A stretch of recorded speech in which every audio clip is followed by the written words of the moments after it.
Praise the name of the Lord. And we want various versions of the scripture. So if you're using your phone, try to get a version you don't normally use. If you're at home and you have a Bible that has different versions, please avail yourself of that as well. I'm going to start off reading from the New King James Version, and then we'll see what other versions we have out there. Proverbs chapter 1, verse 1, the Proverbs of Solomon, the son of David, king of Israel, to know wisdom and instruction, to perceive the words of understanding, to receive the instruction of wisdom, justice, judgment, and equity, to give prudence to the simple, to the young man, knowledge and discretion. A wise man will hear and increase learning, and a man of understanding will attain wise counsel. To understand a proverb and an enigma, the words of the wise and their riddles. Verse 7, the fear of the Lord is the beginning of knowledge, but fools despise wisdom and instruction. Can I have someone read a different version of verses 1 and 2, please? I've read the New King James Version. Someone read another version. My version is English Standard Version. The Proverbs of Solomon, son of David, king of Israel, to know wisdom and instruction, to understand words of insight. Thank you. So they use the word insight. Very good. Another version, please. Anybody?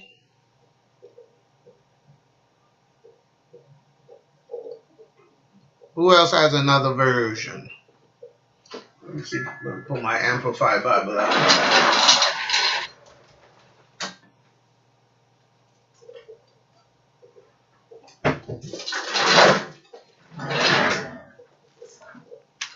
Who has another version? The Amplified says the Proverbs, the truth, obscurely expressed maxims and parables of Solomon, son of David, king of Israel, that people may know skillful and godly wisdom and instruction, discern and comprehend the words of understanding and insight. All right. If you don't have any other versions, the word Proverbs, when you look at the Hebrew word Proverbs, it means sentences of ethical wisdom. Sentences of ethical wisdom.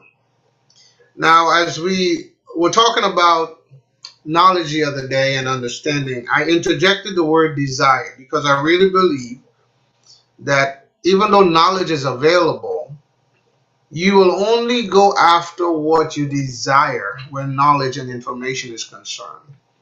There are millions of books. I've written 3 of them, but there are millions of books around the world. Many hundreds and thousands of books on relationships.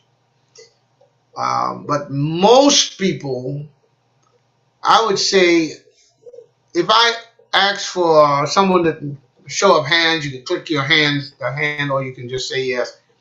Have you read this year 10 books? Okay. Have you read this year 5 books? Okay. Have you read this year 2 books? Yes. All right. We have someone that read 2. Anybody read 3? Okay. So we have 2. Okay. There is a lot of information in books. There's a lot of knowledge that's available. I suspect with the advance of technology, more and more people are leaning towards getting information online through different mediums. And oftentimes people get information. Judy says 2. Okay, good job. People are getting information, through other means. You Google stuff. I Google stuff all the time. I ask Siri I don't know how they came up with that name, but it probably means something. So I tell her to do all kind of stuff, make my reminders and all kind of stuff. And if I need information, I usually get it quickly. However, even though there are hundreds of thousands of good books on relationships, Storage, it's 106. Okay. Today, yeah, even though there are a lot of great books on relationships, people don't really read a lot of books on relationships, and therefore their relationships go south. Uh, there's a lot of good information on investing, saving, financial literacy, and helping you to not be broke, busted, and disgusted. Yet, most people don't take the time to read the book, read books.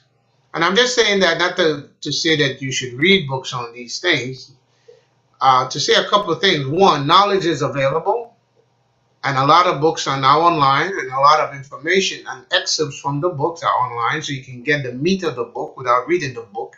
But even that takes some requirement. And the second thing, or some effort, and the second thing is that it requires desire. Knowledge is only knowledge, and it will sit as at knowledge until you absorb that knowledge. Until you take what that knowledge is, you will never get to understanding. And the scripture tells us right here in the book of Proverbs, chapter 4, verse 7, in all of your getting, get understanding. But to get understanding, you need knowledge. And to get knowledge, you must desire something. You must desire what the knowledge has. In other words, if you are desirous of having or becoming wealthy, there is knowledge to help you become wealthy. If you desire knowledge in fixing cars, there is knowledge available for that. Whatever you desire, knowledge is still increasing, and today it's increasing phenomenally. You can pretty much get information at the snap of your finger online on almost every subject. Information overload. But you will only go after what you desire. What matters to you is what you go after. And once you get that once that knowledge is obtained and you decide what you want to learn because of your desire, then you operate in understanding. And once you understand proficiently, then you walk in wisdom. Someone who has never studied marriage or been married or gone through the past and the different seasons in marriage, they can tell you something out of a book, but the wisdom comes when you understand the thing and you can operate above knowledge, because wisdom is what creates more knowledge. That's the cycle. So you have knowledge with desire, gaining understanding, and that understanding, once you become proficient, gains wisdom. Now that wisdom feeds knowledge. For example, the mechanic. A guy decides and desires, he wants to learn how to fix cars, so he goes to school, he learns things, and now he has that knowledge within him. And now he's working, he's fixing cars, he's doing things. But there are some problems that arise that's not in the book. But based on the fact that he now understands how a car operates, he has figured out a way how to fix the problem. So now that problem is fixed, he can add that to the pool of knowledge. And the cycle repeats itself as other people come and learn different things. And even within one area, knowledge is compartmentalized. There is knowledge. Just take the car, for example. There are people that have expert knowledge on tires. There are people that have expert knowledge on the glass, the windscreen. There are people that have expert knowledge on AC units. There are people that have expert knowledge on carburetors and engines and interiors. There are experts in different areas inside the same base of product. And it all depends on what you want to learn. So, the book of Proverbs, which are sentences of ethical wisdom, begins by saying, the Proverbs of Solomon. Solomon didn't write all the Proverbs, but they are collected, and most people attribute all to him. It's not all him. Most are his, but not all are his. And so most of the first part is his anyway.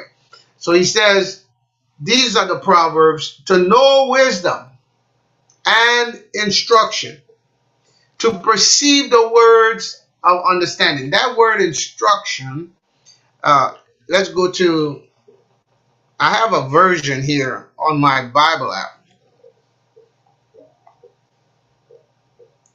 It's the New Living Translation. It says, verse 2, their purpose. Let me start at 1. These are the proverbs of Solomon, David's son, king of Israel. Verse 2, their purpose. What purpose? The purpose of the sentences of ethical wisdom is to teach people wisdom and discipline.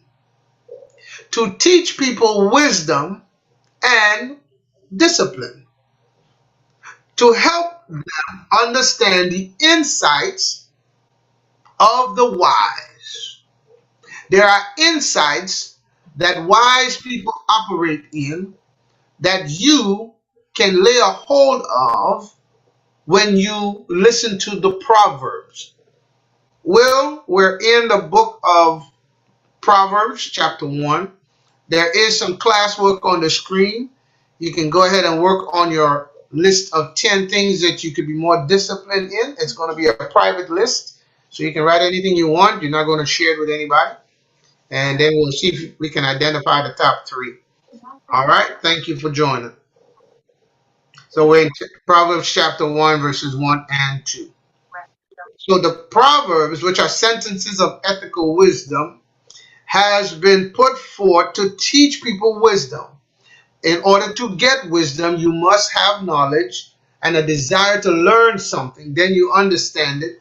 And the more you understand it, the more you grow in it and create new wisdom in that area. And the cycle repeats itself. It's a nice circle and it keeps going.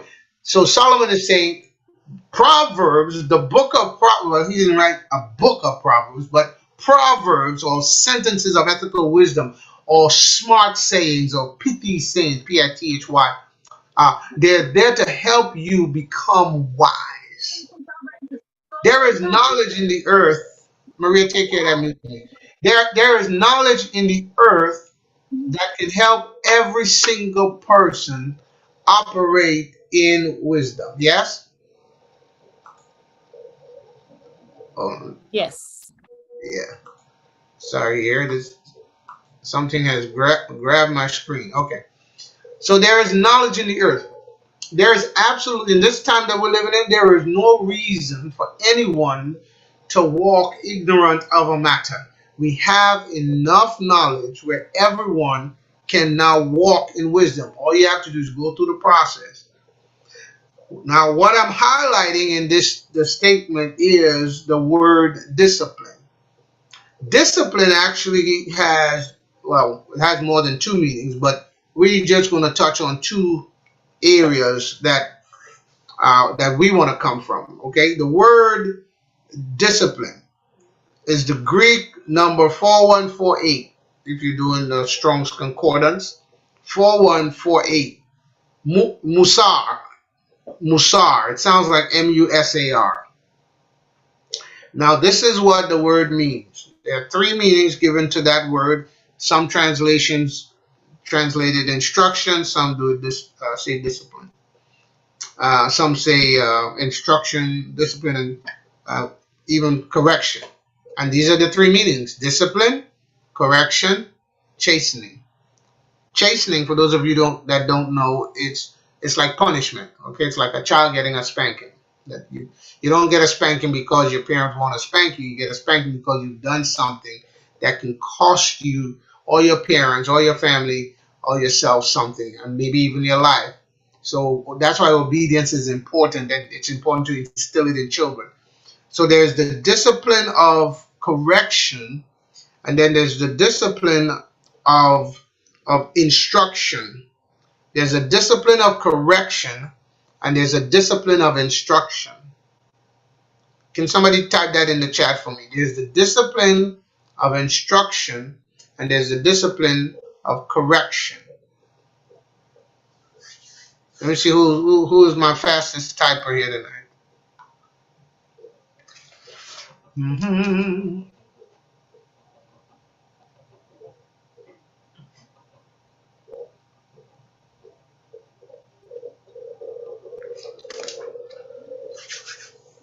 So hopefully, there we go. There is a discipline of instruction and a discipline of correction. Thank you, Maria. So when you hear the word discipline, when I said, write 10 things you can be more disciplined in, you were thinking of probably the discipline that we often hear is what you can do better. Okay, you know that you know what I could do better in this. I can do better in that. I can have a better approach in how I deal with. I'll put myself out there. Okay, let me get my list so I can get some examples for you guys. Let me see. Y'all want to hear a couple of my stuff? All right. So for example, I could do better in not eating within 4 hours of my bedtime. I could do better with that. So therefore, that's an opportunity for me, so that I don't eat within 4 hours of my bedtime. And along with that, I can really go to bed by 11 p.m. I can go to bed by 11 p.m. That's good for me. Okay, trust me when I tell you, 11 p.m. If I can get in the shower by 10:15 and be in bed by 11, that's a big step for me. Okay, so those are two of the things that I wrote down. And what I'm saying to myself is, this is something I can do.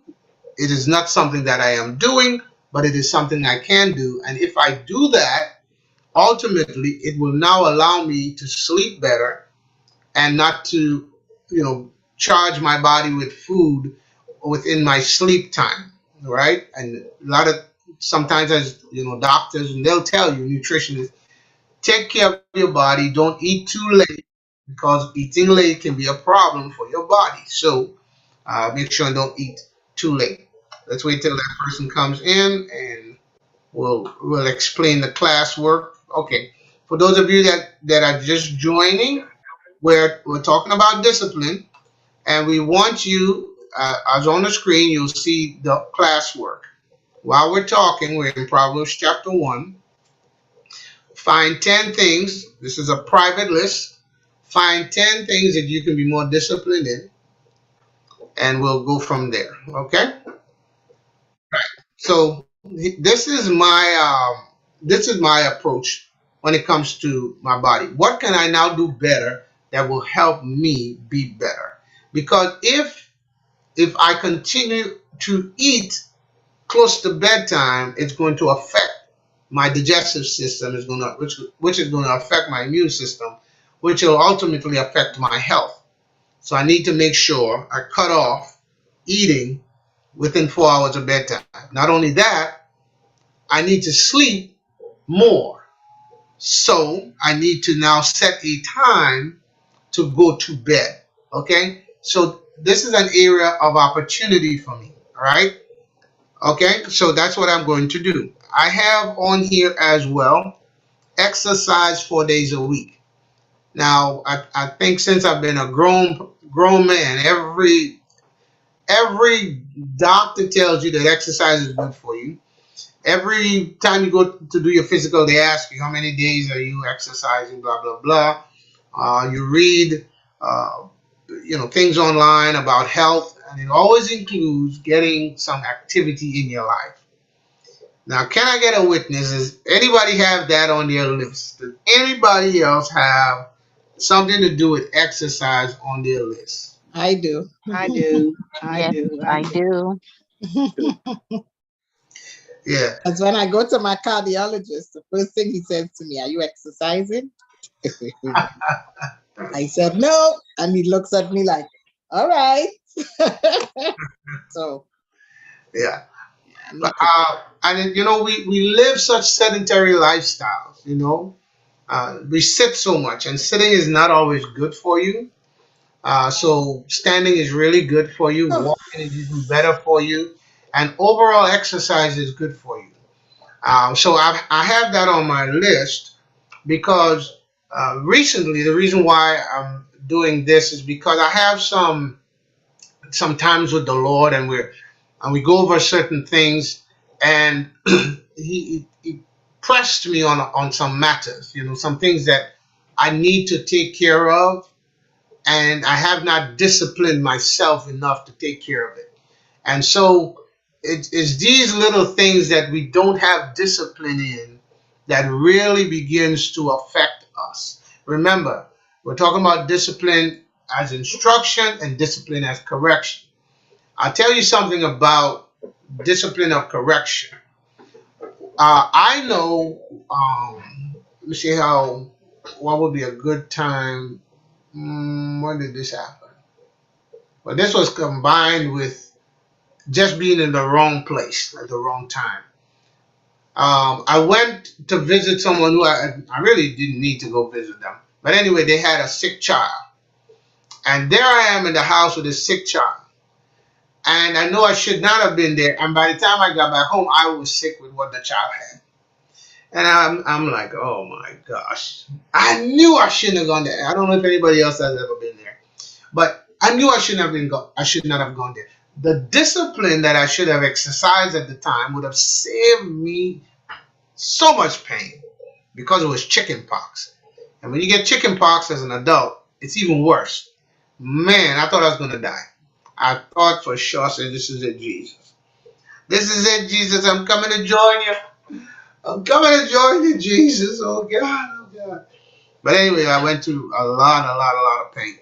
So that it's etched in my memory to operate some wisdom in that area. There are places where you should not go, and you have to be strong enough not to go. So that will help you with that. And I'm saying that because the pain of the chicken pox moved me to correct my behavior in that area. I never went back over there. Never. No, sir. Never. I was like, I ain't, because if the first visit was chicken pox, I don't know what the second visit might be, so I'm done. Anybody knows me? I try to learn my lesson at the first blow. First blow, I'm done. I'm not, some people love pain, not me. And so I try to learn early. So I said that because it's more on the side of correction. Now, the discipline of instruction, I would say in my own life, I got instruction, and you guys know this story, when I talk about how when I was married to Jesse and we had our challenges, and Pastor Dollar talked about love gives the advantage. That instruction that was provided in that service helped me at a time when I needed help. I needed some direction to what I was trying to accomplish, which was a good marriage. So having heard that instruction, now my discipline kicked in that area. And once I understood that love gives the advantage, I made the adjustment and began that process of change and work and sacrifice that brought our marriage into a good space. It took work, sacrifice and change, which it always does. Not a problem with that. But if you're not a person that is prone to discipline, you can end up developing really bad habits. And those habits can really be fatal. They can be deadly. They can be hurtful. And we have to remember this, folks. Not only do they hurt us, they often hurt other people. So discipline is a good thing. It's good when the discipline of instruction and the discipline of correction goes hand in hand. It's good when you understand that, the word that Solomon is saying is, I'm about to release, as the young folks will say, I'm about to spit some sentences of ethical wisdom that will give you the advantage in life.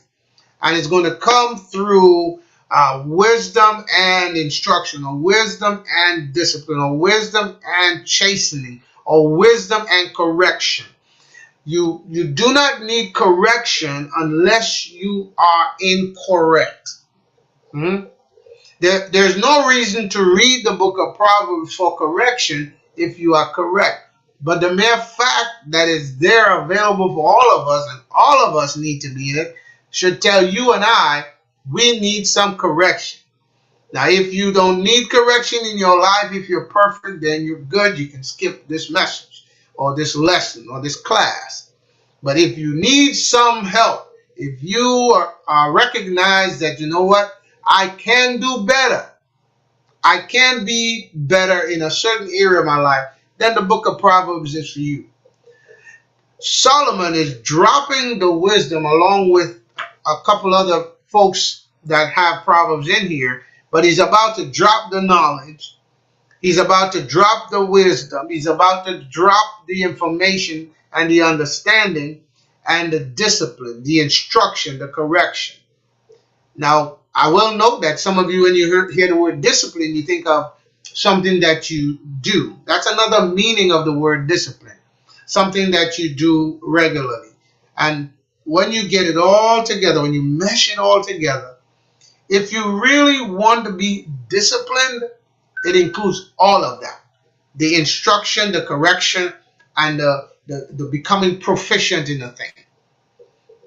This weekend we were up at the family get together in Connecticut, and one of the young gentlemen that were there is an in-law to one of my brother-in-laws, and when we first met him, he was getting into the family, about to marry my brother-in-law's niece.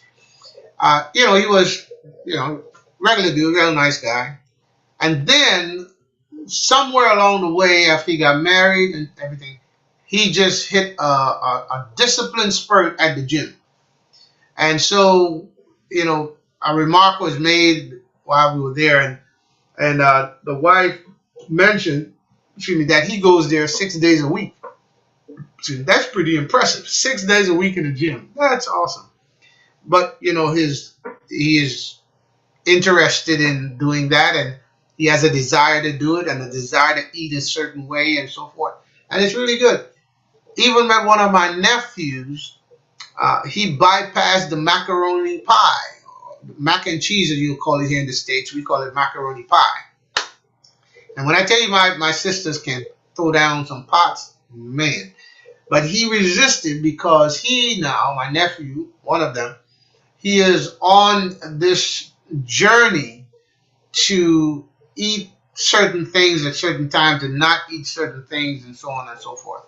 And so he was saying, man, that macaroni pie is talking to me. He said, but I can't respond. I can't.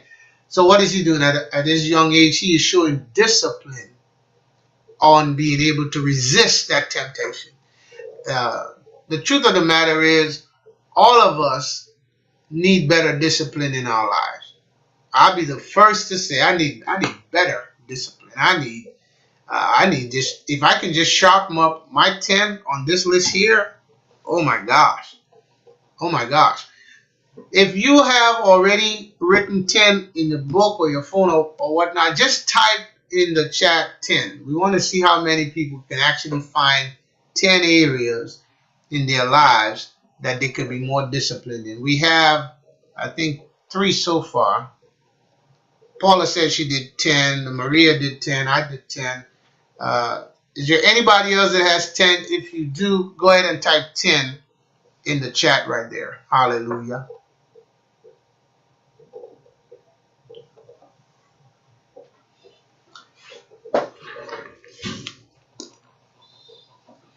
So tonight is going to be a preparation for the next few. It's going to be preparation for us to become more disciplined. I really believe that being more disciplined will impact your purpose. Where you fail to be disciplined, you create an opportunity for failure. But where you create discipline, you create an opportunity for success. I was reading a news article on a 13-year-old African American young lady that is in medical school. At age 11, she started a foundation to help other young ladies uh, improve in their education and so forth. At 11, okay? At 11, I wasn't even thinking about anything like that. But anyway, she's very bright. Finished high school early because it was too easy and it was boring. So she just went ahead and did all the high school courses and completed high school and then entered two colleges, not one like normal people. She's in two colleges, two universities. And while she's doing that, now she's going into pre-med. I'm like, goodness gracious. And the interviewer was asking her what it is that, cause her to be like that. And she said, you know what, there are two things. And we probably need, after we're done with discipline, which is one of them, we need to do the other one, which is time management. But I suspect if you get good on the disciplines of life, it'll affect your time management in a positive way. But she said those were the two things, time management and discipline. And so I've been wanting to, I didn't even go after the article to find the word discipline. I was already planning to talk about discipline. And then I read that. I was like, wow, this is good. That a young person at 13 is already finished high school, working on 2 degrees in college, and checked into medical school. I'm like, wow. But time management and discipline, and not to mention, she's probably got a very good photographic memory to remember all that stuff. That is helping her, no doubt. But to have time management and discipline and be able to, at 11, do a foundation to help other people come behind you, she's already putting forth a legacy. She's not even she hasn't even broken 18 yet. And she just became a teenager. Before she was a teen, she was already setting up legacy. Most people wait until they've become successful to set up stuff. She's starting it at 11. I would say she's already successful if she could finish high school that quickly and enter into college. So kudos to her. Great young lady. I hope she does really well, stays focused and accomplishes what she's on this earth to accomplish. Do we have anybody else that got to 10? Do we have anybody that's at 8? Anybody that's at 8? Type 8 if you're at 8. Or just type the number that you're at. I want to see how many people we can get doing a list. Because it's important that you write things. As the scripture says, write the vision and make it plain. So click on chat and type in how many things. And number 1, it says write 10 things you can be more disciplined in. Go ahead and write in there how many you have already. We know Brother Ed, we know you're taking care of something. But let's see who else. I know Judy had 2. Judy, you passed 2 by now, right? Or did you go to 8? 5. Judy got 5. All right. Anybody else got anything else? What?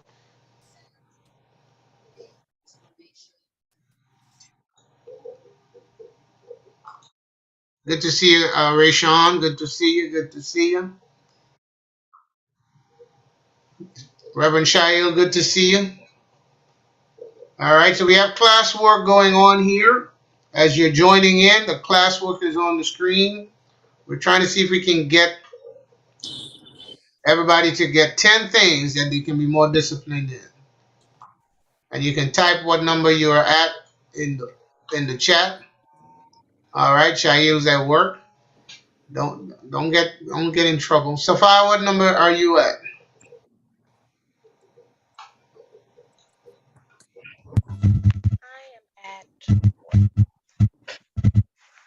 What did she say, Maria?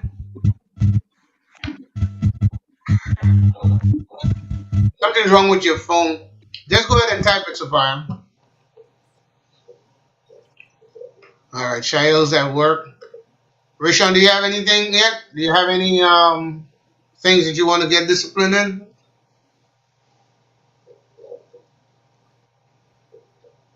And Keelan just joined us. So you guys work on your list. So I mentioned 2 that I had, and you don't have to You don't have to share. It's a private list. Killen's working. Sophia's at 4. Okay, good, good, good.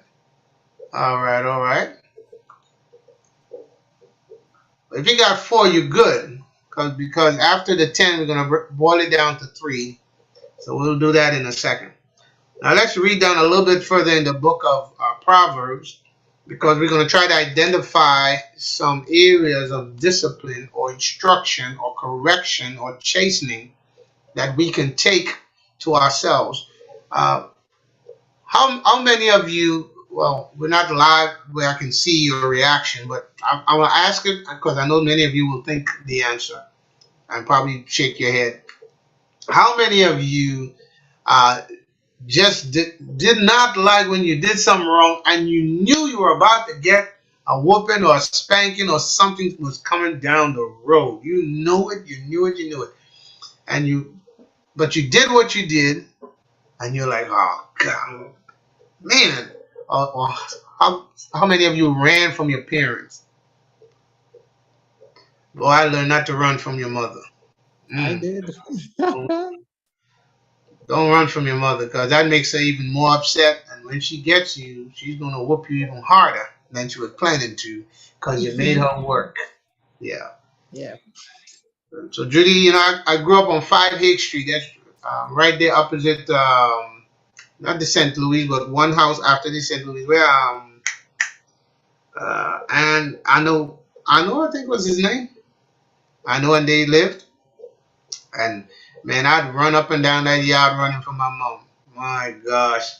And in them days, she didn't run very fast, but at some point I had to come back to the house. At some point I had to eat or sleep. So she'd wait it out. And once I got back, there it goes. he didn't forget.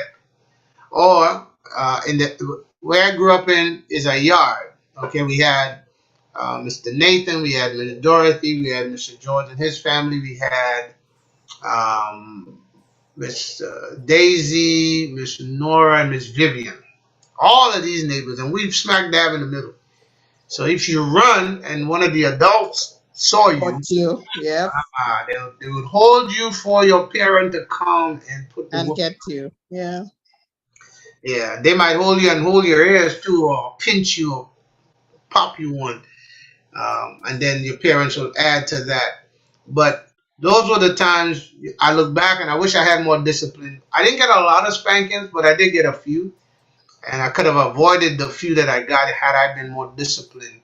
That's true. I had better correction in my life. True. Amen. Now, Brother Ed, you had your hand up to say that you're familiar with that feeling, right? Or did you have something else you wanted to add? Yeah, I was just saying the other. I have ran from my parents. Yeah, that's why I put that up there. That didn't work out too well for you, huh? Well, it disciplined me. Right? Yeah, we all got that nice discipline. One of our neighbors, Miss Daisy, I look back now and I think now I would conclude that she was wicked. She used to name whatever she would spank you with. So she'd have whips from the trees. We had a guava tree. And if you've never been whipped with a guava whip, OMG. To me, it's the hardest branch out there. And she would use the guava branch. But one thing that she used one time was help me, Judy, that thing on the sewing machine, the old sewing machine where you press that rope. Yes. What's that rope? Yeah. What's that rope? The rubber around it. Yeah, oh my gosh. That thing welt your skin and literally cut your skin. Why would you beat children with it? Yeah. Why would you do that? Well, the teachers were the same thing also. They were wicked. The teachers were very, very wicked.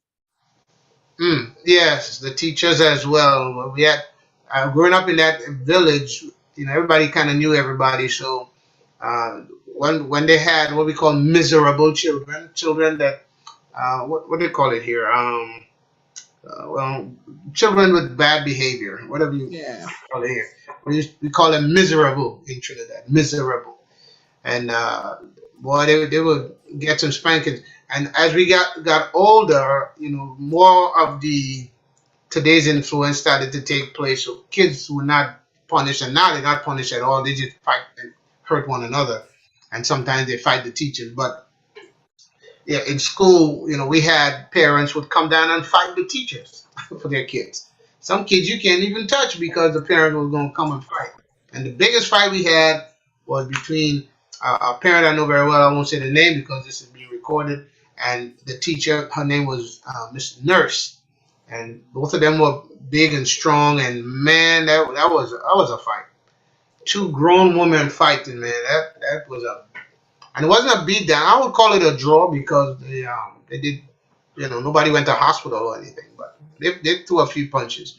Much We had we had the principal at Carnal School, Miss Mills, and if you on a Friday there were students that would fight, and whether you fought or you were just looking on, when come Monday morning, she would bring you in the office and beat you. I went through that, and it was wrong.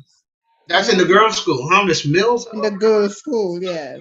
I had Mr. Barrow. Well, Mr. Barrow, but in the girls' school was Miss Mills. She was something else.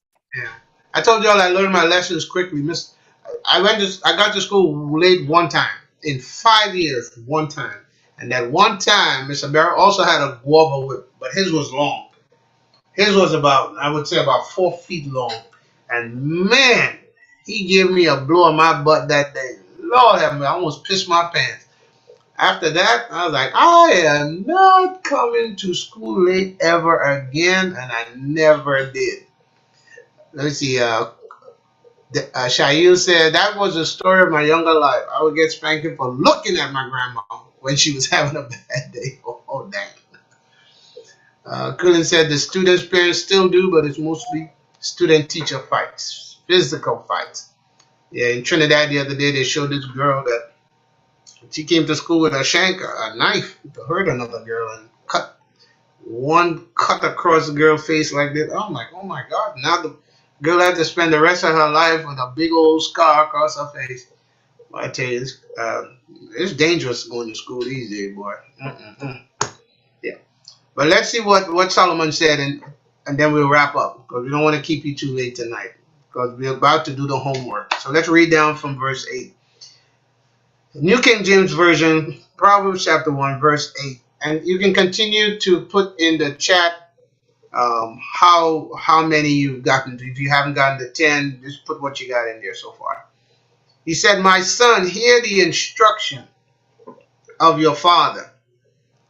Hear the instruction of your father, and do not forsake the law of your mother.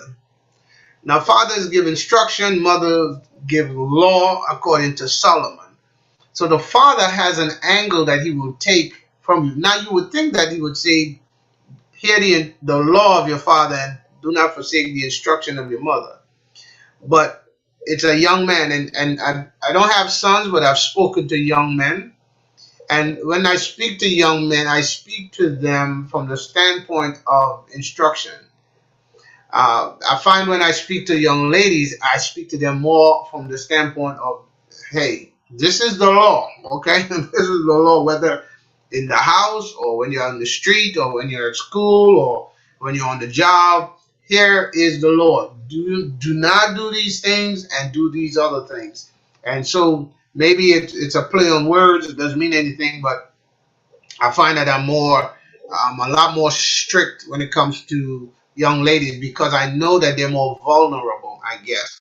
So I try to make it a little bit more tough on them, or at least try to get their attention so that they're not out there making the mistakes that other young ladies have made. So verse 9, for there will be a graceful ornament on your head and chains about your neck. My son, if sinners entice you, do not consent. If they say, come with us, let us lie in wait to shed blood. Let us lurk secretly for the innocent without cause. Let us swallow them alive like Sheol, and whole like those who go down to the pit. We shall find all kinds of precious possessions. We shall fill our houses with spoil. Cast in your lot among us. Let us all have one purse. My son, do not walk in the way with them. Keep your foot from their path, for their feet run to evil, and they make haste to shed blood. Surely in vain the net is spread in the sight of any good, but they lie in wait for their own blood. They lurk secretly for their own lives. So are the ways of everyone who is greedy for gain. It takes away the life of its owners. A very interesting instruction that Solomon begins to lay upon all of us, not just his sons, but upon all people. The caption says, shun evil counsel. Shun evil counsel. And can I say this, and then we'll open up the floor to hear what you think. But shun evil counsel today. Today, I find that there is so much counsel in the world. You can get counsel from Google. You can get counsel from people on YouTube. You can get counsel from your teachers. You can get counsel from your friends. You can get counsel from your parents. You can get counsel from other family members. And there's just so many avenues of counsel.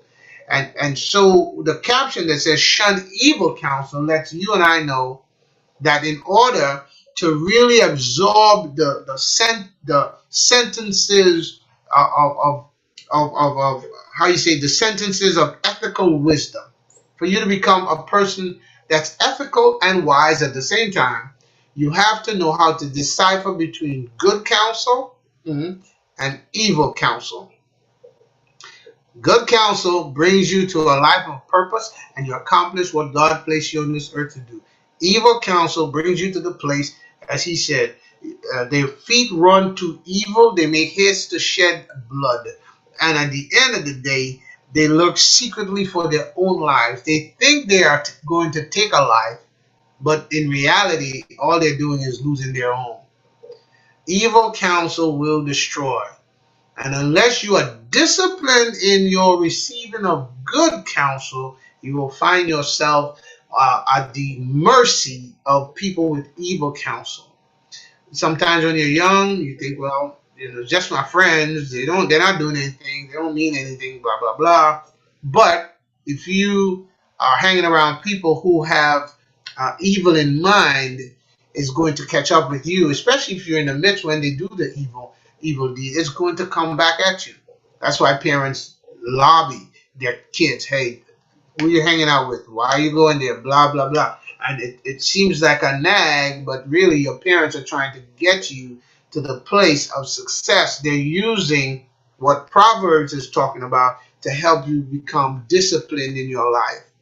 So you and I need to grow in our discipline this week. So let's see. We all have to pick three. The top three things that's on that list that you could probably tackle. The top three. I have two already. I mentioned them just now. To stop eating within 4 hours of my bedtime and go to bed by 11. Help me, Jesus. Let's see. Which is the next one on my top three? Ooh.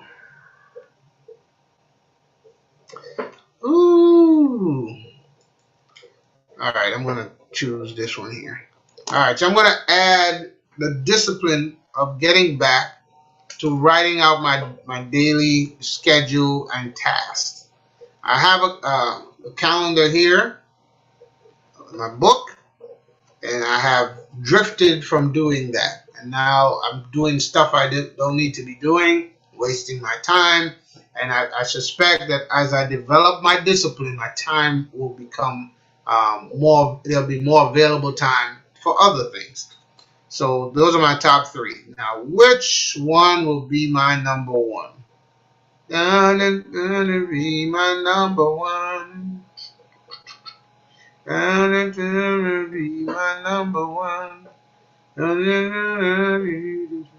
I'm going to go and writing down my task and checking them off. That's going to be my number one discipline from now till next week. And then I'll report to you guys next week how that went.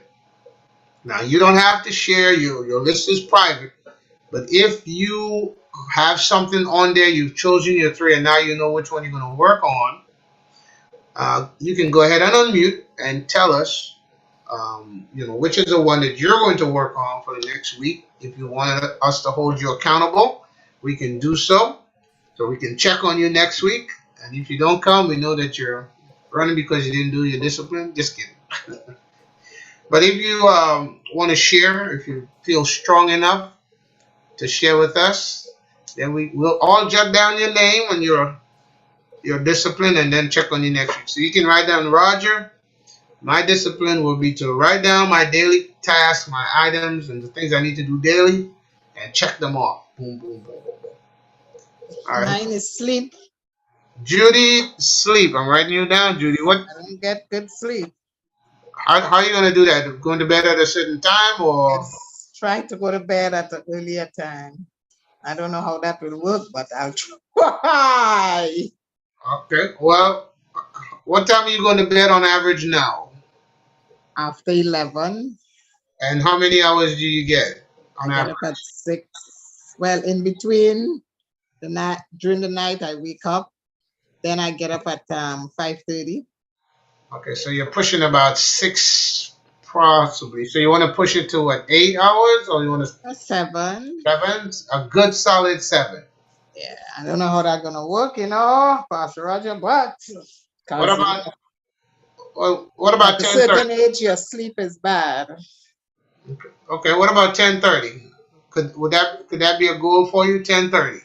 That's the only problem with me. I love to watch my news, and everybody says to me, "Why you want to watch?" I love to watch the news at 11, so I'm gonna have to cut it. So if you cannot sleep later than 5:30, then maybe you can get the 7 o'clock news on YouTube. I get NBC's news daily. It's on YouTube. I'll try. Okay, so we're holding you to bed at what, 10? 10:30. Okay, we're gonna start with 10:30, Judy. We're gonna be easy on you. But shoot for 10, because I'm taking this one, but I'm actually gonna shoot for 3 in the next 7 days. But I'm definitely gonna work on that one right there, because if I can get my items down and stick with my schedule, I think I'll be able to knock out a couple others. Anybody else want to share one before we're done? We're going to pray about these disciplines tonight. Because, folks, I am convinced there's a reason why the book of Proverbs means so much to so many of us. It's a book that is giving us ethical wisdom. It's a book that's going to help us to be better in life. And if you don't adopt a mindset of being better in life for the sake of your purpose, you're going to just go through life. You're going to get old and decrepit, and then you're going to start regretting all the things that you didn't do because you were not disciplined enough to do it. Jim Rohn, I should get his quote. I'll have it up next week. It talks about the life of regret or the life of discipline. You choose which one you want to live. The life of regret or a life of discipline. So what he is saying is that if you do not learn how to develop good disciplines in your life, you will end up in a life of regret. Yeah, there's a lot of truth to that. All right, anybody else before we go? I'd like to say something, Pastor Roger. Go ahead. As I look over my list, I can truly say that my list, if we were to call this goals, would be the same thing as my list of disciplines. And looking at them, they're all the lack of due to purpose-driven reasons. And I have noticed that based on whatever area of purpose I am focused in, the things that I choose to slack off or have less discipline in, or are given the focus in something else, purpose driven. So I would say for me right now, my number one would be to go to sleep, make myself go to sleep. But to do that, my number one would be balance work / ministry and my personal self-love. Because if I can balance that, I would go to sleep. If I could balance that, I would stop snacking. If I could balance that, I would go back to exercising more. But because of the present purpose, my focus is driven to more time in this and more time in that and less time in this and less time in that. So when my purpose shifts, so will my disciplines. So my number one now would be to balance work / ministry and personal love, self-love. So taking care of your body and resting and when you need to rest, and just taking care of yourself. Yes. Yeah, because you really are a servant of the Lord. You serve a lot of people, and so I can understand what you're saying there. Sometimes you really have to, back off and give attention to your own life and to your own stuff. As they say on the plane, if the cabin pressure drops, take down your oxygen mask, take it first, put on your mask, and then assist your children and others. But sometimes we get hooked on helping other people, and we're gasping for air. So yeah, that's a good one. Amen. Anybody else? Anybody wants to share with us? Want us to hold you accountable next week? Who's brave enough? Hello, everybody. Hey, Shael. Okay, how are you guys doing? We're doing fantastic. Wonderful. Okay, so as far as the list is concerned, an area that I would really love to improve on for me personally is self-care. One of two things, self-care and time management. As far as self-care, I put everybody before me. And I see myself dropping the ball. Like if I have something to do and somebody call me to do something, I'm going to drop my stuff to go help them out. And it took my teenager daughter the other day. She decided that when I go for work now, she was going to hold down the house. She was going to cook. She was going to make sure the house look exactly the way I like it. And I got home and I was like, oh my God, baby, I really appreciate it because you know how I like the house to look. And she said, Mommy, take time to care for yourself. You take care of everybody else and you don't look out for you. So I'm looking out for you. If you won't do it for you, then I'm going to do it for you. That's what she said to me. And it really hit me. Wow. Because she saw the picture, but I was wondering why I'm always so burnt out, Why do I always fall behind sometimes on some projects? Was because I help every other person to reach their goal and sometimes put mine on the back burner. And I have to go back to the drawing board and said, okay, there has to be a balance.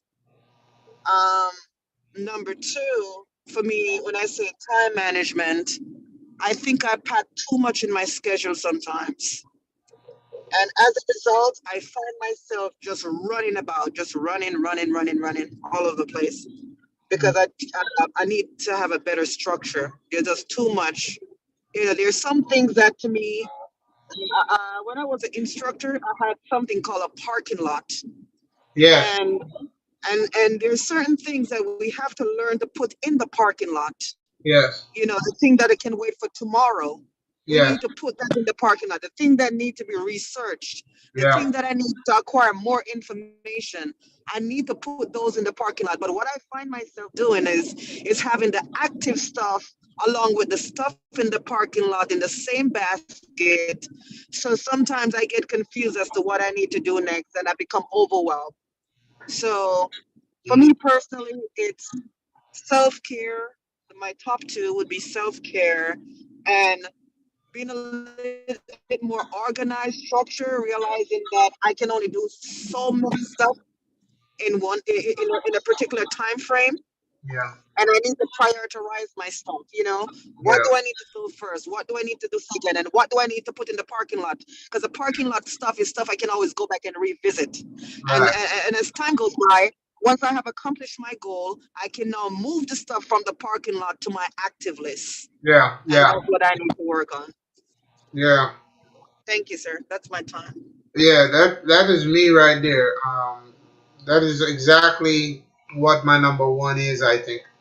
And I think once you do just like I'm about to do, write down what I need to do, the need to list, and the maybe not immediate list. Work on the needed list. The list.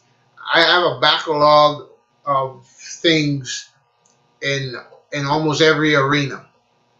And I was telling my coworker today, the three of us we just share schedules. So as long as two of us are there, the other one could take time off. I told him, I said, you know what, I am going to probably take some long weekends, just so I can have an extra day going into the weekend to take care of some items and take care of some things. And starting tomorrow, I'm off tomorrow, and I'm going to. I have one, two, three. I have a list already here, and I'm going to go through that list and see if I can knock out everything that's on the list right now, and create a spreadsheet of things that I need to get done, and start to knock out the things that I can. Go ahead. Somebody was about to say something. Yes, I would like to add a suggestion that has helped for me in Yeah. that area, Please. because I write everything down, what I Yeah. have to do. But I have found out with the increase of paperwork that I'm dealing with now, those writings get buried. So I have switched to a very large board that I would have never put on my wall. I have a dry erase board now, a very big one. Instead of writing them down on paper that might get buried, they are beside my desk, over my head, written big. When I wake up, I see it. When I'm sitting at the desk, I see it. When I walk into the room, I see it. And it is proven to be more effective for me than writing it on a paper, finding what page it was on the paper, finding which book I wrote it in, and going back to it. So it has been much better for me to put it on I can that see it too. I can see it. Jesus, what is that? book. I just had it. What did I do with it? Father, help me. Yes, I've done all that. I stopped it. And you know what? I would never put nothing like that on my wall. But things change. Yeah. Purpose changed. Right. And I need a more efficient way of being on top of what I needed to do.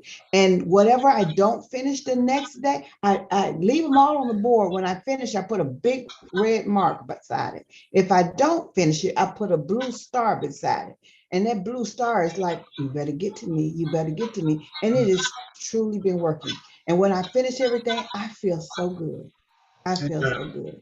So just a suggestion. When you said a large board as opposed to writing it in a calendar or a book, I saw the difference between speaking something at the regular level and shouting something. The board is, to me, is like shouting, "Hey, I need to be done. Hey, hey, Yes. I need to be. Yes. Hello, hello, I need to be done." That's good. Thank you. It does. And it works. Oh, it works. Amen. Praise God. Yeah. Especially if you are, Roger, you're competitive in nature. You're competing with yourself every time you look at it. Like, God, I can't believe that blue mark is still there. Let me take care of this. And you begin to compete with yourself and getting it done. Believe me, it has been working good for me. Amen. Praise God. Good suggestion. Thank you. Thank you. Thank you. Excuse me. Anybody else that wants to share with us? We have 3 people four of us that step forward. And we're going to have our homework by next week to say that how we did on that item that we are going to work on heavily this week. Anybody else want to take a shot? And what, as you get ready, if you're brave enough, excuse me, not brave enough, but if you want to share it, I think what's going to happen is as you develop discipline in one area, it's going to move to another area, and all of us know that we need to set goals, or we need to be disciplined, or we need to get the instruction, or yield to the correction, because pretty much all of us have done incorrect things, and sometimes you're doing incorrect things. And one of the things I'll be talking about on Sunday with healing is when we do incorrect behaviors, how it can result in a negative health experience. And so sometimes we want to be prayed for, but we don't want to be disciplined in that area that we know it's affecting our health. And so we have to get to that place where we are willing to make those decisions that help us to live better and live stronger and live healthier, so that we can accomplish our purpose and fulfill what God has brought us here for. I seriously think no one was more disciplined than Jesus. Excuse me, and he's our example. So let us strive to be more disciplined. Matter of fact, the very nature of what he calls us to be, what he tells us to do in the Great Commission, is to go make disciples, or disciplined ones. And if we ourselves are not disciplined or disciplined ones, how can we make disciplined ones? Amen. Go ahead. Pastor Roger, I have a question. I have a question for Elder Paula. And something I need help with as well, because I love when she mentioned the big whiteboard or something up on your wall, because I have one of those in my office, right? And I remember I wrote on the whiteboard some real critical stuff that I needed, regarding my house, my property, all that stuff, some pertinent information, and I had them accomplish, and I checked those off. Here's where the indiscipline comes in. I sometimes do not go back once I have accomplished those goals. I don't really go back and erase those off the whiteboard. And what I was doing, Elder Paula, just like you said, the most important thing, like the big ticket items, I would put that on the whiteboard, but the small ticket items, I would put it in my to-do list. I have a book where I have a to-do list. I find out that I don't always go back to the to-do list and it gets lost. The perfect thing that you had said. And then 2-3 weeks, sometime a month later, I'm like, oh my God, I can't believe I missed this, because I wrote it down, didn't go back to that. What would be your advice as far as, information that you think is so pertinent, and you have accomplished it? Would you recommend that something like I create a spreadsheet just to show that I have already accomplished that goal, and I can take it now down off the whiteboard, and then now I can move the other stuff from my book to the whiteboard? Because there's only so many stuff you can add to it, So what would you recommend that once you have accomplished those goals, where do you move that list to? And how do you transition from the accomplished list to the incomplete list?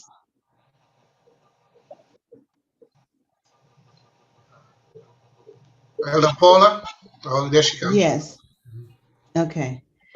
What do I do with the accomplished list? Yeah, did you hear me clearly what I was saying? No, you kind of were breaking up on my end. I don't know if it was me or you. What did you say? Yeah, it's probably me. So here's the deal. I know you were talking about the whiteboard situation, and I do have a whiteboard that I put. For me, I put the most pertinent information on the whiteboard, which I consider to be my big ticket items. Now, the smaller things that I need to get done, I would write those down. But what I find out is that sometimes I forget about it, because like you said, you write this thing down, you don't remember what page you have it written down on. You write so many other stuff in between it, and they become lost ticket items. So what recommendation would you give? Because for me personally, sometimes I don't go back to my whiteboard and erase my big ticket item because it's a reminder that I have already accomplished it or I did it. Where would Okay. you, you know, what would be your recommendation as to where do I store that item? So as a reminder, like 6 months from now, I can say, oh my God, I already paid my taxes for the house, or I already did this, I can check this off. You know what I mean? Something like that. So where would I Everything, go? Yeah, go ahead. everything on your board should be time Pacific. If it is, and each day at a time. I wouldn't put my whole week's goal on that board. I start one day at a time. And as I accomplish things in the day, I take that when I finished it, remember I checked it off, right? And then if I didn't finish it, I put the blue star on it. So the next day, I looked at what I did and I'll go ahead and erase the ones that I checked off and I add more to it. I'm starting a new day, but those in blue, it should be the ones I finished first. But what I noticed was I didn't on some days. So I had to look at my list and say, you know what? I really dread doing this. That's why I still got the blue star. I really didn't want to do this, but it had to be done. So you'll find yourself identifying if you stay day to day and time Pacific. If you stay day to day time Pacific, you'll see your own habits, your own patterns, what it is you really love doing, what is easy to do, and what is not easy, what's going to require more time. But if you put it on there based on time and when you need it, it works so much better. And then you can manage your time better. And you may say this is a long-term goal or long-term thing you have to do. Don't put it on the board now, because it will clutter your mind. It will clutter your mind and clutter your arrangement of how you do things. Don't let it go on the board. Put on the board the things that you want to accomplish in the day and work on it day to day. And that's what I was asking specifically because on my whiteboard, I would have more of the long-term big ticket items. And then in my book, I was writing the day-to-day goals, which I find out that I was falling behind because I would forget that I write something down and didn't get it accomplished, you know? So thank you. So what I will do is just pretty much switch those tasks around. You know, long-term will be probably more in the parking lot for me. And the day-to-day, I'll Yes. just knock through it as I go by. So that's, yeah, thank you. And please let me know if it works for you, because it has been doing wonders for me. Yeah, I will. Thank you. You're welcome. Amen. Trying to see here. Okay, we're gonna wrap up here. Anybody else has anything they wanted to share? I wanted to give you all this quote as we wrapped up here. Y'all see it in the side right here? Jim Rohn, we must all suffer from one of two pains, the pain of discipline or the pain of regret. The difference is discipline weighs ounces, while regret weighs tons. Wow.